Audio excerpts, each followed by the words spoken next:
जब हेमराजले सुरेशको कुरा सुन्यो त्यो दिनदेखि सुस्मितासँग पूर्ण रूपमा बोल्न छोड्यो। किनकि आफूले मनदेखि माया गरेको मान्छे अरू कसैसँग 2 वर्षदेखि नै सम्बन्ध छ भन्ने सुनेको दुखी मात्र होइन, उसको संसार नै उजाडिएको जस्तो महसुस भएको थियो। कृष्ण बहादुरको पसलमा सुस्मिता आउँदा ऊ जानाजान व्यस्त बने जस्तो गर्थ्यो।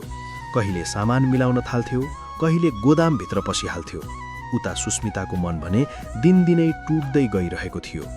उनले धेरै पटक हेमराजलाई सत्य कुरा बुझाउने प्रयास गरिन्, तर हेमराजको मनमा सुरेशले बोलेको झुटो कुराले गहिरो चोट पारिसकेको थियो। गाउँमा पनि बिस्तारै अनेक कुरा फैलिन थाले।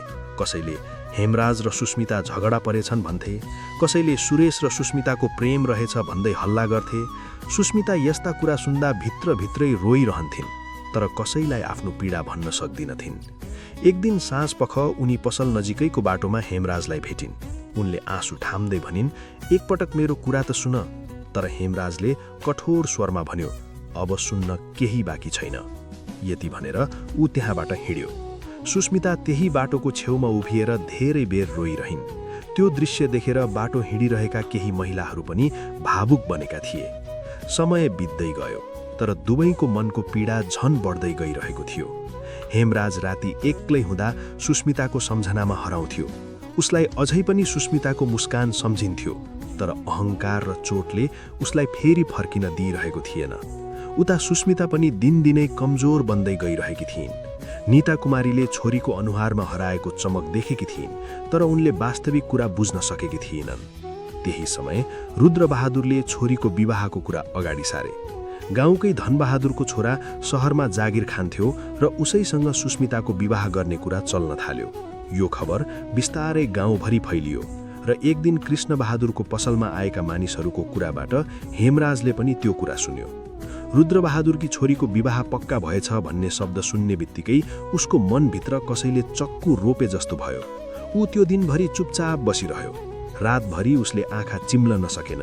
उसलाई बल्ल महसुस भयो कि उसले सुस्मितालाई कति धेरै माया गर्दो रहेछ, तर अब धेरै ढिलो भइसकेको जस्तो लाग्न थालेको थियो।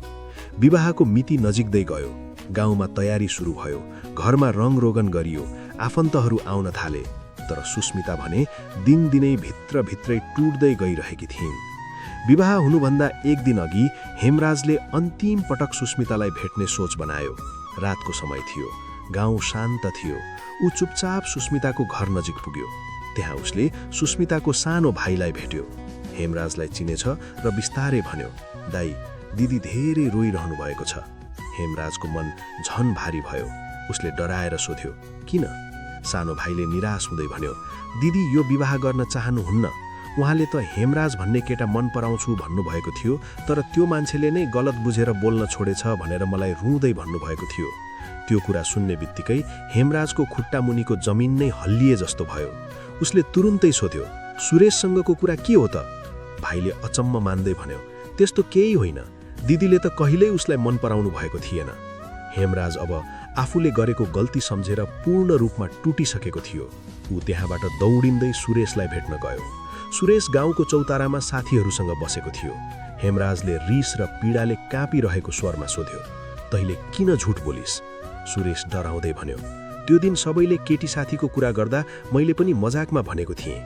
मैले त सुस्मितालाई मन पराउँथेँ, तर हाम्रो केही सम्बन्ध थिएन। त्यो कुरा सुनेपछि हेमराजको आँखाबाट आँसु झर्यो। उसलाई अब आफ्नो गल्तीको गहिराई महसुस भएको थियो, तर उसलाई थाहा थिएन कि अब भोलिको दिनले उसको जीवनमा झन ठूलो आँधी ल्याउनेवाला थियो। सुरेशको मुखबाट सत्य कुरा सुनेपछि हेमराजको मन पूर्ण रूपमा टुटिसकेको थियो। उसले आफ्नो टाउको दुवै हातले समाएर धेरै बेर केही बोल्न सकेन। उसलाई बारम्बार सुस्मिताको आँसु भरिएको अनुहार सम्झना आइरहेको थियो।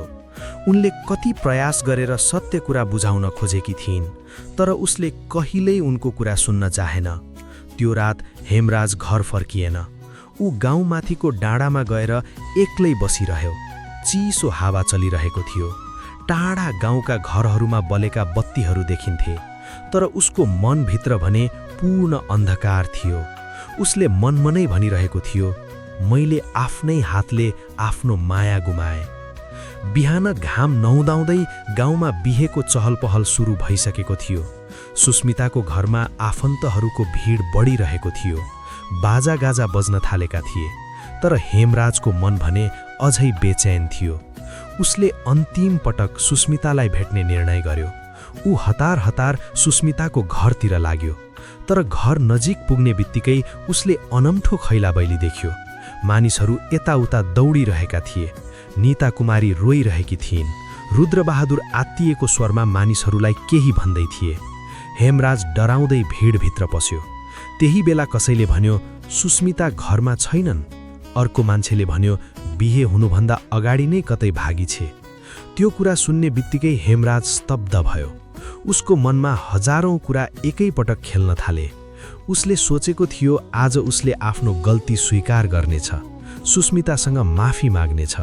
तर परिस्थिति पूर्ण रूपमा बदलिसकेको थियो। गाउँभरि अनेक कुरा फैलन थाले। कसैले उनी प्रेमीसँग भागिन् भन्थे, कसैले जबरजस्ती बिहे गर्न खोज्दा घर छोडिन् भन्दै कुरा गर्थे। तर कसैलाई वास्तविकता थाहा थिएन। हेमराज धेरै बेर त्यही भिडको छेउमा उभिरह्यो। उसको आँखामा आँसु भरिएको थियो। उसले महसुस गरिरहेको थियो कि यदि उसले त्यतिबेला सुस्मिताको कुरा सुनेको भए आज यस्तो दिन आउने थिएन। त्यसपछि दिनहरू बित्दै गए। गाउँ बिस्तारै सामान्य अवस्थामा फर्कियो। तर हेमराजको जीवन कहिल्यै पहिले जस्तो भएन। ऊ अझै कृष्णबहादुरको पसलमा काम गर्थ्यो। तर पहिलेको जस्तो हाँस्ने बोल्ने हेमराज अब हराइसकेको थियो। कृष्णबहादुरले पनि उसको मनको पीडा बुझ्थे। त्यसैले कहिलेकाहीँ सम्झाउँथे, जीवनमा सबै कुरा समयमै बुझ्नुपर्छ। हेमराजले केवल मौन भएर टाउको हल्लाउँथ्यो। उता सुस्मिताको कुनै खबर थिएन। उनी कहाँ गइन्, कसरी बाँचिरहेकी छन्, कसैलाई थाहा थिएन। वर्षहरू बित्न थाले। चिसापानी गाउँमा नयाँ मानिसहरू आए। पुराना कुरा बिस्तारै हराउन थाले। तर हेमराजको मनमा सुस्मिताको सम्झना कहिल्यै हराएन। एक दिन साँझपख हेमराज बजारबाट सामान लिएर गाउँ फर्किरहेको थियो। आकाशमा हल्का बादल लागेको थियो। बाटो छेउको बस पार्कमा मानिसहरूको भिड थियो। त्यही भिडको बीचमा उसको नजर अचानक एउटी महिलामाथि रोकियो। सेतो सल ओढेकी ती महिला अरू कोही नभएर सुस्मिता थिइन्। हेमराजको सास एकछिन रोकिए जस्तो भयो। सुस्मिताले पनि उसलाई देखिन्। दुवै केही क्षण एक अर्कालाई हेरेर मौन उभिरहे। उनीहरूको आँखामा वर्षौंको पीडा र अधुरो माया स्पष्ट देखिन्थ्यो। अन्ततः हेमराज बिस्तारै उनको नजिक गयो र काँपिरहेको स्वरमा भन्यो, मलाई माफ गर सुस्मिता, मैले तिम्रो कुरा नबुझी ठूलो गल्ती गरे। सुस्मिताको आँखाबाट आँसु झर्यो। उनले हल्का मुस्कुराउँदै भनिन्, कहिलेकाहीँ जीवनमा गल्तीहरू यस्ता हुन्छन् जसले सबै कुरा बदलिदिन्छ। हेमराज चुप लाग्यो, किनकि उसँग अब कुनै शब्द बाँकी थिएन। त्यसपछि बस आइपुग्यो। सुस्मिताले अन्तिम पटक हेमराजतिर हेरिन् र बिस्तारै बसभित्र चढिन्। बस टाढिँदै गयो।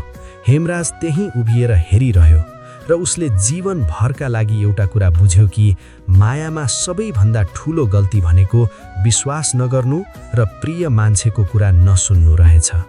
यो कथा तपाईलाई कस्तो लाग्यो? यस्तै गाउँको सुवास बोकेका कथाहरू सुन्न हाम्रो साथमा जोडिनुहोस्। तपाईको साथ नै हाम्रो प्रेरणा हो।